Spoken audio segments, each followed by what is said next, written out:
Volvemos de Sierra María Los Vélez al plató, volvemos para hablar de cambio climático, pero no de una forma genérica, ni siquiera pesimista, sino con el optimismo, con la voluntad de hacer cosas que mejoren esta crisis ambiental y económica que demuestra una organización, REDAC, la Red Andaluza contra el Cambio Climático, que ha conseguido además importantes galardones en un corto periodo de tiempo. Está con nosotros Gustavo Calero, ingeniero, biólogo, director de REDAC, que nos puede explicar, en primer lugar, Gustavo, ¿qué es REDAC?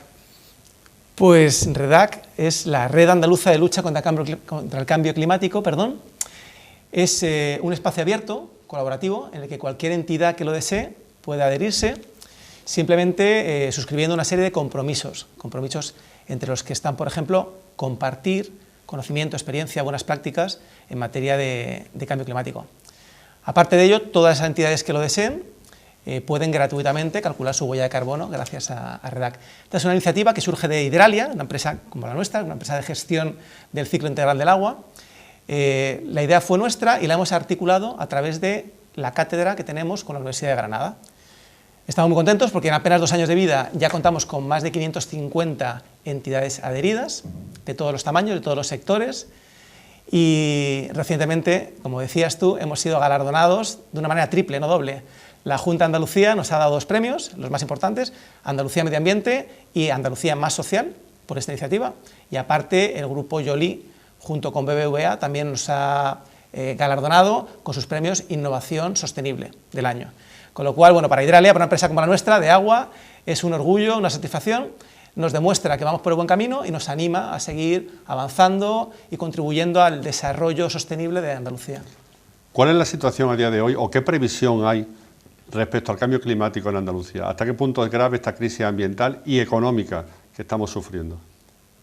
En Andalucía pasa un poco como el resto de España y el resto del mundo. Hemos pasado de tener todos los focos mediáticos puestos sobre la Agenda 2030, sobre cambio climático concretamente.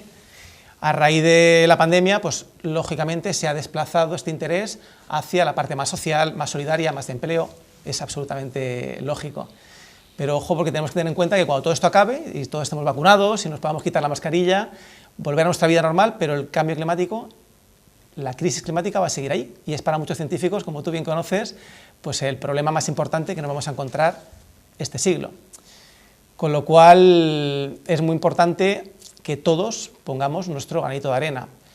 La parte buena es que conocemos el diagnóstico, sabemos cómo hemos llegado aquí y sabemos cómo resolverlo, que básicamente es: los países tienen que reducir sus emisiones y, por otra parte, nosotros, los ciudadanos, las ciudadanas, tenemos que contribuir con nuestras pequeñas acciones, nuestra toma de decisiones, nuestro consumo, nuestra movilidad. No vale eso de, bueno, yo como soy insignificante, da igual lo que yo haga respecto al cambio climático. Ahí hay una frase de Eduardo Galeano que me gusta mucho el poner a valor, que es la de: mucha gente pequeña en lugares pequeños y haciendo cosas pequeñas pueden cambiar el mundo. Pues yo estoy convencido que es una cuestión de actitud. En cuanto a Andalucía en concreto, que me decías, creo que podemos sentirnos orgullosos porque somos una comunidad que está en cabeza. Hemos sido líderes pioneros. En el 2018 aprobamos nuestra ley andaluza de lucha contra el cambio climático. Actualmente está en redacción todo lo que son pues, los reglamentos, los planes, y en paralelo estamos también con la ley de economía circular, que en breve se aprobará. Dinos algunos casos de buenas prácticas, de innovación en la lucha contra el cambio climático que REDAC haya aglutinado dentro de sus asociados. Tenemos muchísimas, de todo tipo, desde despachos de abogados, desde farmacias, multinacionales, bancos. Por destacar algunas un poco diferente, pues desde el sector público, por ejemplo, el Ayuntamiento de Mairena del Alcor o el de Carmona han puesto como buena práctica para compartir la redacción de su plan de adaptación al cambio climático. Tenemos, por ejemplo, universidades que han puesto de manifiesto programas concretos para reducir, para concienciar, sensibilizar en cuanto a la importancia del plástico, reducir el uso de plástico. Tenemos centros tecnológicos, por ejemplo, como CETACO Andalucía, que lo que está haciendo es inyectar el agua de lluvia cuando hay excedente en el acuífero de Marbella para que sirva de barrera contra la intrusión salina y aparte que genere el nuevo recurso. Y por ejemplo a nivel privado, pues Viazul es una empresa también que está apostando mucho por productos, servicios sostenibles, pero muy enfocado a la reutilización. En definitiva, en la red, en la web, tenemos un mapa de Andalucía en el que podemos ir viendo pues, decenas y decenas de casos como este que te he comentado. Bueno, te voy a poner un apuro, Gustavo Calero.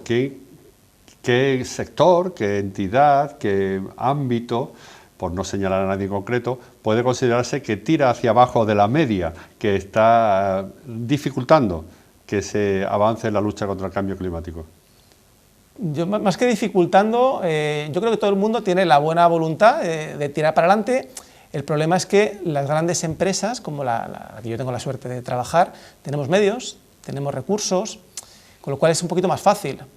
El problema estaría a lo mejor en la pyme, que como tú sabes perfectamente es el 80, el 85% del tejido empresarial, con lo cual yo creo que el reto principal está ahí, en la pyme, en que las empresas más grandes tiremos, seamos tractoras de toda esa cadena de valor y que desde las administraciones también ayuden y fomenten este tipo de prácticas para que al final todos estemos a un mismo nivel. Siempre se dice que la crisis económica, uno de los damnificados es el medio ambiente, porque ante las situaciones de paro o de mayor pobreza, las cautelas ambientales, la protección ambiental parece menos importante. ¿Estamos viviendo eso? ¿O hay mayor conciencia y no se reducen tanto esa prevención ante los impactos ambientales? Es complicado. Sobre todo por eso, porque el impacto ambiental al final, como se ve a medio, largo plazo, pues muchas veces no somos conscientes. En el caso del cambio climático, sin ser catastrofista, que no, lo odio, pero tenemos que tener en cuenta las repercusiones tan importantes que tiene. Hay que ser capaces de trasladar ese sentido de urgencia a la gente, al ciudadano, al que nos ve, al que nos oye, porque hablamos no solamente de estas olas de calor cada vez más fuertes o estas inundaciones, hablamos de esta subida del nivel del mar. Hay informes de la NASA que hablan de 3,6 metros. 3,6 metros de incremento si no hacemos un cambio radical respecto a lo que estamos haciendo ahora mismo.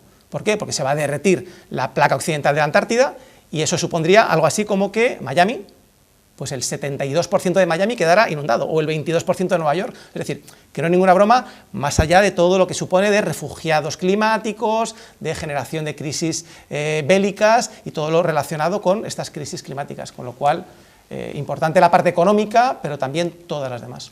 Hombre, y en el día a día de cualquiera de nosotros, el abastecimiento de agua.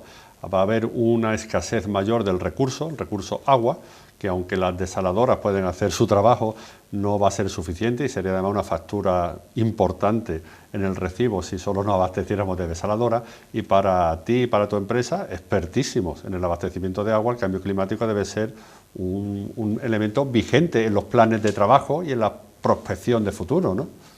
Totalmente, lo tenemos en nuestro corazón, digamos, en nuestro día a día, y por eso es tan importante apostar pues, por todo lo que es eso, esa economía circular, tender a energía cero, generar siempre que podemos energía propia, valorizar los residuos, reutilizar el agua. Para empresas como las nuestras es vital. Ajá. ¿Qué crees tú que la pandemia, después de haber vivido sin contaminación acústica muchas veces, con menor contaminación atmosférica, después de haber disfrutado, aunque la pandemia de poco margen de disfrute, de situaciones ambientalmente mejores, ¿qué crees tú que la pandemia puede dejar en el ánimo, en la voluntad de los ciudadanos, de la sociedad andaluza, en el plano ambiental?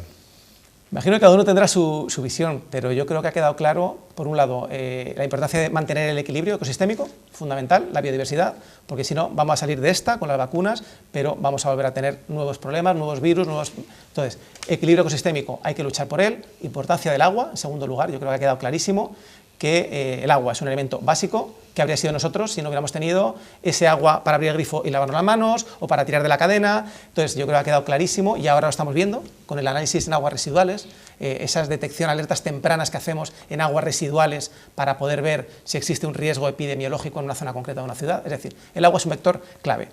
Y en tercer lugar yo destacaría a lo mejor la importancia de la colaboración público-privada. Se ha puesto en manifiesto con este problema que hemos tenido, que las administraciones son muy buenas, pueden regular, es su deber, lo hacen, pero desde la parte privada tenemos conocimiento, experiencia, tenemos agilidad, tenemos capacidad de financiación, tenemos solidaridad, con lo cual esa conjunción entre la parte pública y la parte privada, esas alianzas, ese objetivo de desarrollo sostenible 2017 ha sido importante y más que nunca yo creo que lo va a seguir siendo.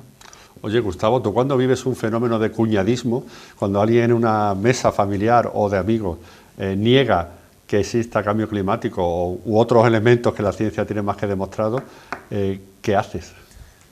Cada vez hay menos negacionistas, los hay, por supuesto, como todo en la vida, pero yo creo que la ciencia, los científicos están siendo muy rigurosos y ya poca gente duda, por supuesto, del calentamiento global, pero sobre todo del efecto, del impacto que está teniendo el hombre en él.